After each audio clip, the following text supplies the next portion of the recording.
आज की इस वीडियो में हम आपको बताएंगे नेपोलियन बोनापार्ट के बारे में।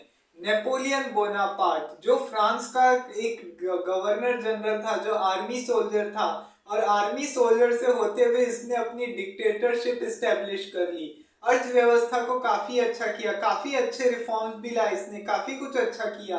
देखिए डिक्टेटर लोग, देखिए किसी के लिए कुछ अच्छा नहीं कर, कभी अच्छा नहीं करते, सब बेकार के ही होते हैं। क्या होता है कि सब लोगों को मारते हैं, पीटते हैं, किसी को कुछ बोलने नहीं देते हैं। लेकिन जब उस समय क्या हुआ था ना, 1789 में जब फ्रांस में क्रांति हुई ना, लुई 16 के खिलाफ, किंग लुई 16 के खिलाफ, तो लोग खड़े हो गए थे। उस समय लोगों ने रेवोल्यूशन छेड़ दिया था, तो लोगों का पूरा साथ दिया था ये नेपोलियन ने। और उसके बाद क्या हुआ था, नेपोलियन ने इसमें पूरा साथ दिया, काफी कुछ किया और काफी सारी चीजें की। और इसने है ना ये भी बताया कि है ना, वॉर खाली जंग से और जंग खाली हथियारों से नहीं जीती जाती है, उसके लिए अक्ल भी होनी चाहिए लोगों में। वो ये भी बोलता था लोगों को, मतलब उसका ये भी कहना था। और इसके बारे में तो और सब इसका मजाक बनाते थे कि अरे ये 5 फीट 8 इंच का ये आदमी क्या ही कर लेगा हमारा इतना छोटे कद का। लेकिन इसने सबका मुंह बंद करवा दिया एक टाइम के बाद आते आते। तो जानते हैं इस वीडियो में कि कौन था ये नेपोलियन बोनापार्ट। इसकी अर्ली लाइफ देखते हैं, उसके बाद देखेंगे कि आगे ये कैसे मिलिट्री जनरल बना, आगे करके आगे इसने कैसे है ना फ्रांस में क्या क्या लड़ाइयाँ लड़ी, कहाँ कहाँ लड़ाइयाँ लड़ी, और 51 साल तक का इसका जीवन था। और पूरे पूरे 51 सालों में इसने क्या किया था। तो शुरुआत करने से पहले आप सबको बता दूं कि ये चैनल को सब्सक्राइब जरूर कर लें और वीडियो को पूरा आखिरी तक देखा करें। तो चलिए शुरुआत करते हैं इसकी अर्ली लाइफ से। तो नेपोलियन बोनापार्टे का जो जन्म था वो 15 अगस्त 1769 को हुआ था। डेट तो मेरे ख्याल से सबको याद रहेगी अगर 15 अगस्त है तो, क्योंकि अपना आज़ादी का दिन भी होता है 15 अगस्त को। तो खैर अपने मतलब उस समय आज़ाद तो नहीं हुए थे अपन, लेकिन हाँ अपने इंडिपेंडेंस डे के दिन ये पैदा हुआ था नेपोलियन बोनापार्ट। कार्ले बोनापार्टे इसके पापा का नाम था। बचपन से क्या हुआ था, इसके पापा है ना जहाँ पे ये वकील हुआ करते थे, पेशे से वकील थे इसके पापा। तो इसके पिताजी जो थे वो वकील होने की वजह से क्या हुआ था, फैमिली इतनी मतलब पैसे वाले लोग नहीं थे, ज्यादा अमीर नहीं थे, ज्यादा मतलब वैसे नहीं थे, ज्यादा मिडिल क्लास भी नहीं थे। समझ लीजिए काफी गरीबी में इनका जीवन यापन हुआ, काफी मतलब ऐसे ही था इन लोगों को भी। तो लेकिन क्या हुआ, गरीबी, जीवन उतना अच्छा नहीं चलता था, लाइफस्टाइल अच्छी नहीं थी, आर्थिक तंगी थोड़ी थी। लेकिन नेपोलियन शुरू से पढ़ने में बहुत अच्छे थे। तो पढ़ने में होने की वजह से क्या हुआ था, जो इसके पापा थे वो है ना, जहाँ पे ऑस्ट्रिया में जहाँ पे इनका जन्म हुआ था फ्रांस में, वो हमेशा फ्रांस की क्रांति के लोगों के लिए, फ्रांस की आज़ादी के लिए जो लोग खड़े होते थे उनकी हेल्प करते थे। जरूरत के टाइम पे लोगों को जो उनको सामान चाहिए, जो भी कुछ जरूरत लगती थी कोई चीज की, तो उसमें हेल्प किया करते थे, काफी कुछ करते थे, उनका अपना योगदान तो देते ही रहते थे। तो इस वजह से क्या हुआ कि उनको भी लगता था कि नेपोलियन भी आगे चल के हो सकता है कुछ कर ले। तो इस वजह से क्या हुआ था कि नेपोलियन ने क्या किया कि, लेकिन जब ये बड़े हुए ना, जब ये 9 साल का, नेपोलियन जब 9 साल का हुआ तो इसको इसके पेरेंट्स ने एक रिलीजियस स्कूल में भेज दिया पढ़ाई की वजह से। वहां पे उसकी वजह से क्या हुआ, रिलीजियस स्कूल में भेज दिया। अब उसके बाद क्या हुआ कि रिलीजियस स्कूल में जाने के बाद इसने काफी ज्यादा पढ़ाई लिखाई की, काफी अच्छे से वहां पे पास किया। 1795 तक इसने किया। फिर उसके बाद ये जाना चाहता था मिलिट्री में, इसका आगे चल के सपना हो गया कि इसको भी मिलिट्री में जाना है।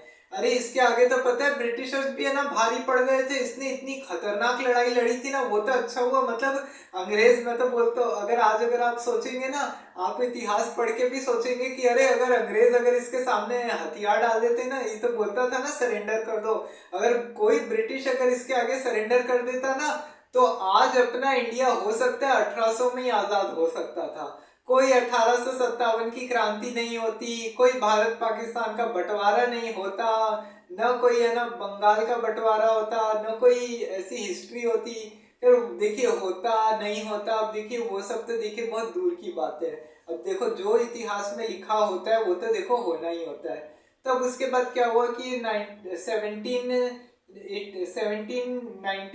1795 में 1795 में क्या हुआ कि इसने एक मिलिट्री स्कूल को ज्वाइन किया। मिलिट्री स्कूल में वहाँ पे फिर चीज़ें सीखी, मतलब वहाँ से पढ़ाई की, फिर वहाँ से ग्रेजुएट हुए। फिर ग्रेजुएट होने के बाद ही इसको पेरिस के मिलिट्री एकेडमी में इसने एडमिशन ले लिया, जहाँ पे इसने आर्चरीज ये सब सीखा, तीरंदाजी, तीर वगैरह चलाना, मतलब बड़े बड़े हथियार, लग्जरी जो जितने भी वेपन्स थे वो सब उनकी ट्रेनिंग दी गई इसको। तब इन सब में ये काफ़ी ज़्यादा आगे हो गया था। अब उसके बाद क्या हुआ कि जैसी सारी चीज़ें हुई, तब उसके बाद क्या हुआ कि 1803 आते आते क्या हुआ कि इसने काफ़ी सारी लड़ाइयाँ लड़नी शुरू की फ्रांस में। अब देखिए क्या हुआ कि अब ब्रिटिशर्स को तो पता ही था। अब देखिए इसका एक तरह से पूरा सपना यही था कि है ना, आगे चल के कैसे भी करके पूरी दुनिया पे अपना कब्जा जमा लो। मतलब हिटलर जैसे नहीं था, लेकिन वो पूरी दुनिया के अपना एक अच्छा राजा बनना चाहता था, लोगों के लिए कुछ उसको करने का था। तो देखिए फ्रांस के लोग तो आज भी इसको महान बताते हैं, और देखिए महान था भी है वैसे एक तरह से देखा जाए तो। अब उसके बाद क्या हुआ कि जैसी ये सारी चीजें हुई, तो उसके बाद क्या हुआ, जॉर्जिया से लेके इसने काफी ज्यादा लड़ाइयाँ लड़ी, जॉर्जिया, इटली, सब जगह के। अब देखिए क्या हुआ कि फ्रांस की क्रांति कैसे हुई। अब देखिए थोड़ा सा फ्रांस की क्रांति के बारे में जानते हैं। देखिए फ्रेंच रेवोल्यूशन तो एक बहुत बड़ा टॉपिक है, तो उसके बारे में ज्यादा नहीं बात करेंगे क्योंकि वो लंबा हो जाएगा। तो देखिए फ्रांस में क्या हुआ था, शुरू से ही है ना, लुई 16 और लुई 18 इन सब का राज चलता था। और देखिए जो जितने राजा लोग थे ना, वो क्या करते थे, फ्रांस के जितने भी राजा थे, जैसे ब्रिटिशर लोग कैसे भारत पे रूल करते थे, तो लोगों को तंग करते रहते थे, लोगों को हमेशा से तंग करते थे। और उसके बाद क्या होता था कि लोग भी परेशान रहते थे कि अरे ऐसे तो चलेगा नहीं, इकोनॉमी खराब हो गई थी। तो और लुई 16 था ना, वो क्या कर रहा था कि मस्त है ना, अपना किसी उसको कोई फर्क ही नहीं पड़ रहा था कि देश में क्या हो रहा है क्या नहीं हो रहा है, इकोनॉमी कहाँ जा रही है नहीं जा रही है, उस चीज से उसको कोई फर्क ही नहीं पड़ रहा था। तो लोग इस वजह से परेशान हो गए। लोगों को लगा कि यार ऐसे तो चलेगा नहीं, ये हम लोग यहाँ पे इतनी अर्थव्यवस्था बिगड़ गई है, राजा के पास तो इतना सारा धन दौलत है, इतना पैसा है, राजा तो बड़े से महल में बैठ के ऐशो आराम की जिंदगी बिता रहे हैं, हम तो यहाँ पे पिस रहे हैं गधे के जैसे। मतलब ऐसे कि है ना, हम तो खाली बैठे हुए हैं, ना हमको कुछ खाने को मिल रहा है ढंग से, ना हमारे पास कोई काम धंधे है, ना कुछ है। तो लोगों ने बोला कि एक काम करो, रेवोल्यूशन छेड़ दो, क्रांति छेड़ दो। क्रांति छेड़ दी लोगों ने। क्या हुआ कि लोगों ने सब जगह से रिवोल्ट हो गया। लोगों ने जब यहाँ से रिवोल्ट किया, तो रिवोल्ट करने के बाद क्या हुआ कि सभी लोगों को ऐसे था कि ऐसे, क्योंकि सब लोग इधर उधर जगह जगह पे प्रोटेस्ट कर रहे थे कि है ना, फ्रांस के खिलाफ आप प्रोटेस्ट, ऐसे तो चलेंगे, ऐसे नहीं चलता। लुई सिल्वा है ना, लुई 16 जो है ये सबको परेशान करता है, ये इस तरीके का राजा है, इस तरीके का बर्ताव तो नहीं सह सकते, तो इस वजह से हमको प्रोटेस्ट तो करना ही चाहिए इसके खिलाफ। तो लोग काफी ज्यादा अगेंस्ट में हो जाते हैं। नेपोलियन अब बीच में आ जाता है। नेपोलियन जब आता है तो नेपोलियन क्या करता है, इस मूवमेंट को में काफी ज्यादा बढ़ावा देता है। जो जो वहाँ के जो लुई 16 होते हैं ना, उनके जो आर्मी होती है उन सबसे लड़ाई लड़ता है, उनसे काफी ज्यादा लड़ाई लड़ी जाती है, काफी उनका सब जगह इन्फ्लुएंस होता है नेपोलियन का। और इसकी वजह से क्या होता है, वो लुई 16 को भी बोल देते हैं सरेंडर करने, तो सरेंडर करवाते, मतलब वो सरेंडर तो नहीं करता है, लेकिन उनसे भी लड़ा, सबको है ना खत्म कर देता है नेपोलियन आके।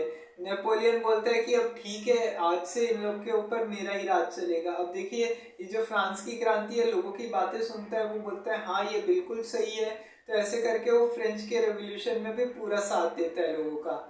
फ्रेंच के बाद क्या होता है कि अब देखिए भारत में भी इसको पता होता है कि है ना, ब्रिटिशर्स इससे क्या लड़ाई लड़ रहे हैं, ब्रिटिशर्स क्या कर रहे हैं क्या नहीं कर रहे हैं, इसको सब पहले से पता होता है कि कहाँ से है ना कितना ट्रेड हो रहा है ना, क्यों ट्रेड किया जा रहा है इतना सारा, और जो कुछ भी यहाँ से ट्रेडिंग की जा रही है वो ट्रेडिंग के पीछे का एक्चुअल मकसद क्या है।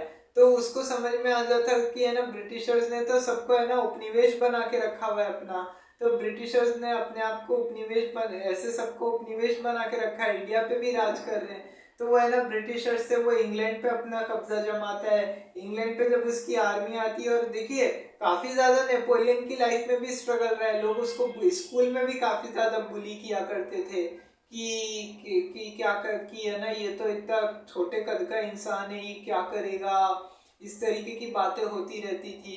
तब इसकी वजह से क्या हुआ कि लोगों को इससे अच्छा नहीं लगता था। तब बाद में देखिए क्या हुआ कि धीरे धीरे करके अब लोग भी है ना इसकी बातों में आने लग गए। अब उसके बाद ब्रिटेन ने भी इस पे अपनी ब्रिटिशर्स पे इसने पैठ जमानी शुरू की। रशिया पे भी इसका इन्वेजन करने का सपना था। रशिया का जब इन्वेजन करने का इसका सपना था तो इसकी वजह से क्या हुआ कि, लेकिन रशिया को तो देखिए हिटलर भी इन्वेड नहीं कर पाया था। रशिया में तो क्या हुआ था कि वहां का टेम्परेचर इतना खराब था ना कि वहां की आर्मी बोल देती थी कि है ना, आर्मी लड़ने से पहले ही भाग जाती थी। रशिया में मॉस्को में -0 डिग्री और किसी को ठंड की इतनी आदत नहीं रहती थी। सोल्जर्स लड़ नहीं पा रहे थे तो इस वजह से वो नहीं कर पाया, क्या बोलते हैं, लड़ाई नहीं लड़ पाया। तब उस वजह से क्या हुआ कि अब रशिया को इसने इन्वेड नहीं कर पाया।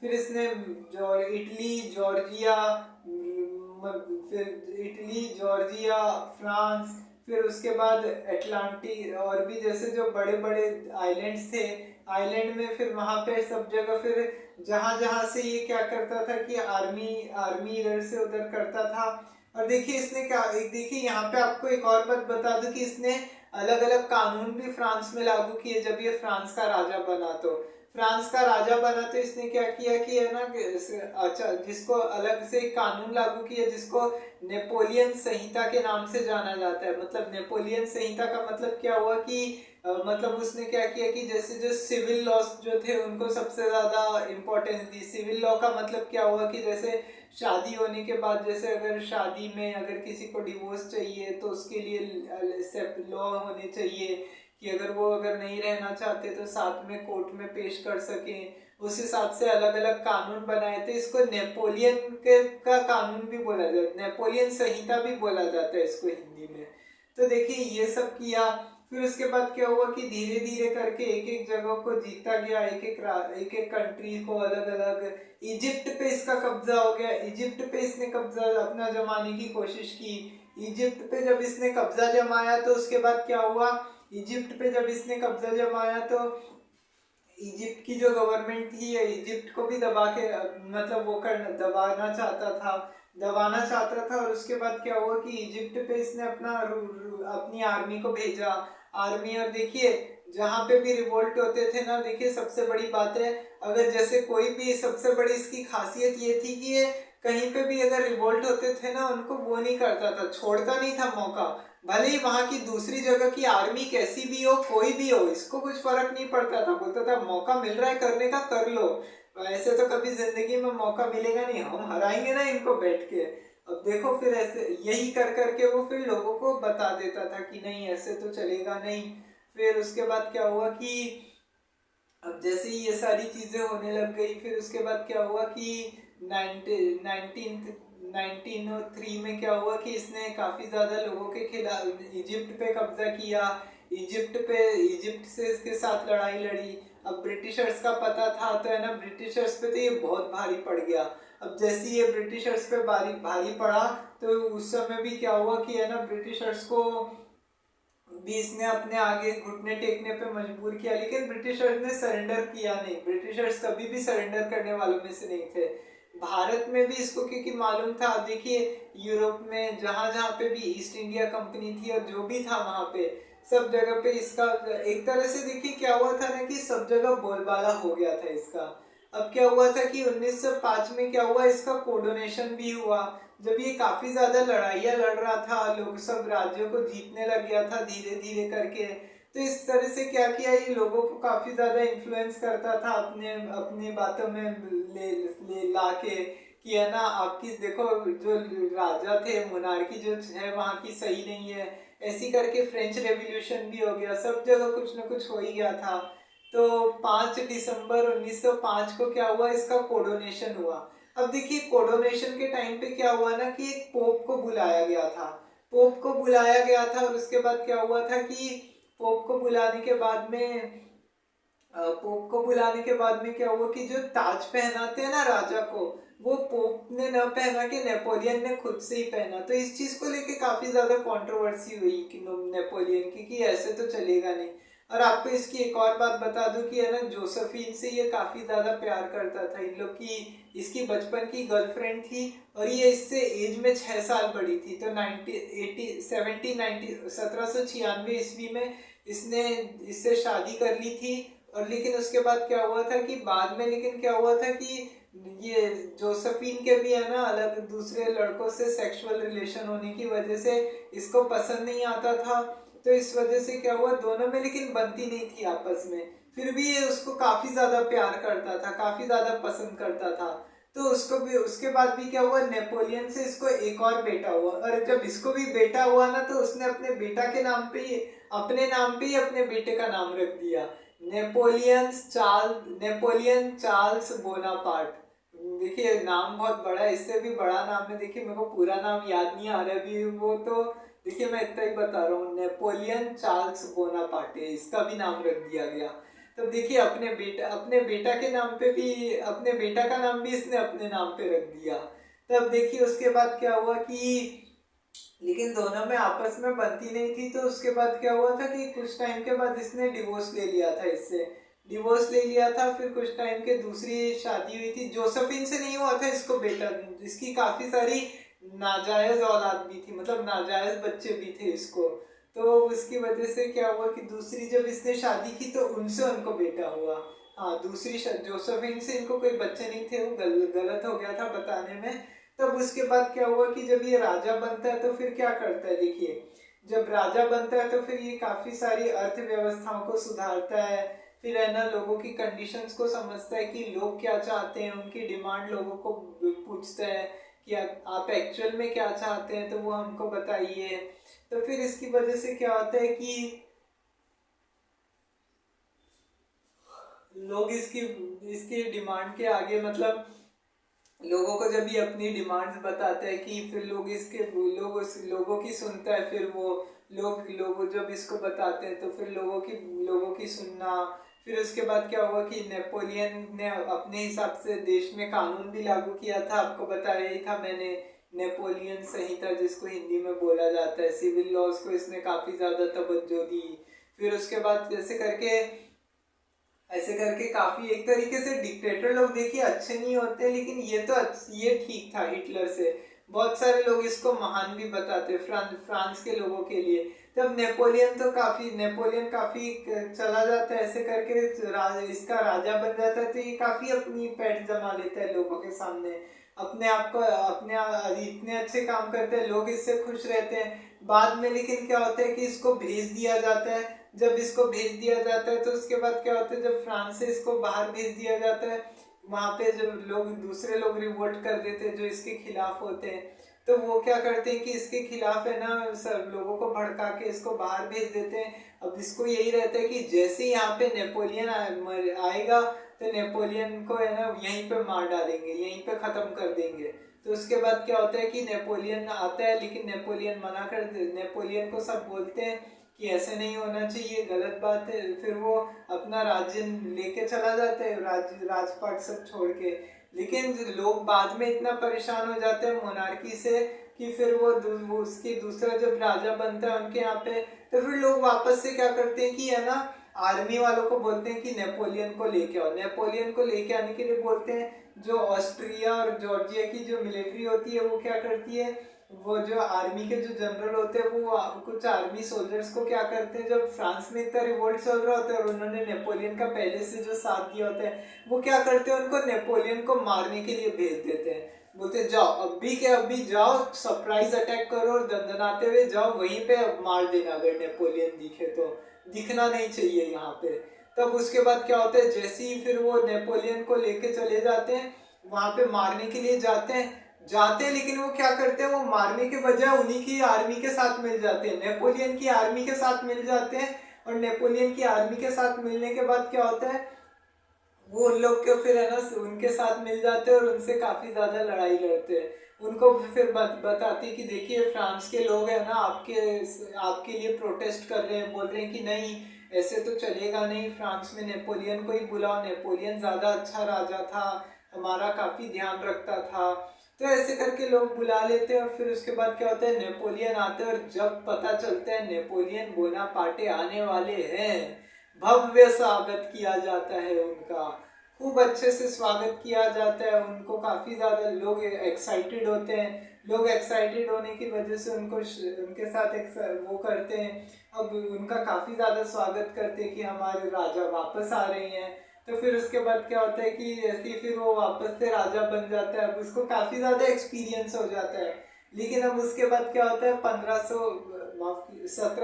1815 में क्या होता है कि 1815 में क्या होता है कि कार्टिक की लड़ाई होती है, आइलैंड है वहाँ पे लड़ाई होती है। अंग्रेजों का वहाँ पे पूरी तरफ से दबदबा रहता है। नेपोलियन को पता होता है कि है ना ब्रिटिशर्स लोग कैसे है ना अपने हर जगह रूल कर रहे हैं, लोगों को परेशान कर रहे हैं, कि है ना लोगों के पास पैसे नहीं होने दे रहे। तो इसकी वजह से क्या होता है कि वो है ना ब्रिटिशर से लोहा लेना चाहता है कि ऐसे तो चलेगा नहीं, मतलब वही बात का बदला लेना चाहता है। तो फिर उसके बाद क्या होता है कि अब वो क्या करते हैं कि ठीक है लड़ाई, काफ़ी ज़्यादा लड़ाई लड़ी जाती है। ब्रिटिशर्स जो उनकी आर्मी होती है वो नेपोलियन वहाँ पे सबके ऊपर अटैक करते हैं, लेकिन वो इस बार वो बच नहीं पाते इस लड़ाई में। अब जब वो इस लड़ाई में बच नहीं पाते तो उसके बाद क्या होता है कि जब वो यहाँ पे नहीं बच पाते ना, तो क्या होता है कि उनकी आर्मी, जो ब्रिटिशर्स की आर्मी होती है, नेवल फोर्सेस बहुत खतरनाक होती है, बहुत बड़े रूप में आई हुई होती है। तो काफ़ी सोल्जर्स को मारती है, काफ़ी उनके साथ बुरा बर्ताव करती है। नेपोलियन ने बोला भी था कि मैं एक राजा हूँ, मेरे साथ राजा जैसे व्यवहार करो, ऐसे नहीं होगा।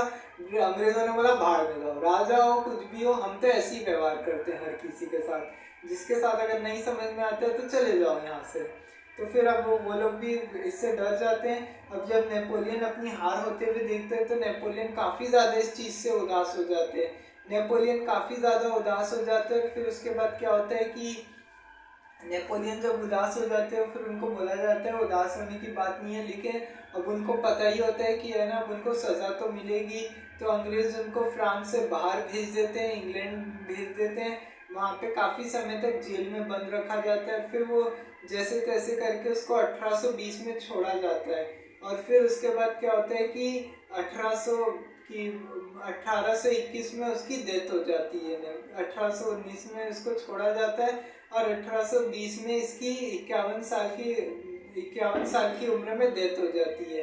अब देखिए इसको भी पेट का कैंसर हुआ था। देखिए जो नेपोलियन की डेथ मिस्ट्री है ना, इस पे काफ़ी ज़्यादा मतभेद है। इसको बोला क्योंकि इसके पिताजी को भी ब्रेस्ट कैंसर था, ब्रेस्ट कैंसर नहीं सॉरी पेट कैंसर, पेट स्टमक का कैंसर, पेट का कैंसर था। तो फिर उसके बाद क्या हुआ कि तो इस वजह से क्या होता है कि उनमें भी कुछ इतिहासकारों का मानना है कि इनको भी ये भी स्टमक कैंसर से ही मारे गए। अब कुछ हिस्टोरियंस का मानना है कि नहीं, बहुत सारे कि है ना इनको मारा था, कोई युद्ध में बैटल फील्ड में मारे गए थे। कोई बोलता है कि नहीं जहर दे के इनको मारा गया था। तब देखिए मिस्ट्रीज काफ़ी ज़्यादा है। अब देखिए बहुत सारे लोग, देखिए बहुत से हिस्टोरियंस का तो लेकिन यही मानना है कि स्टमक कैंसर की वजह से ही मरे होंगे, क्योंकि बाप बेटे के जीन एक जैसे ही होते होंगे, जीन से एक जैसे होते होंगे, तो उसकी वजह से उसका भी असर पड़ सकता है। तो देखिए वो तो खैर अलग टॉपिक है कि क्या हुआ क्या नहीं।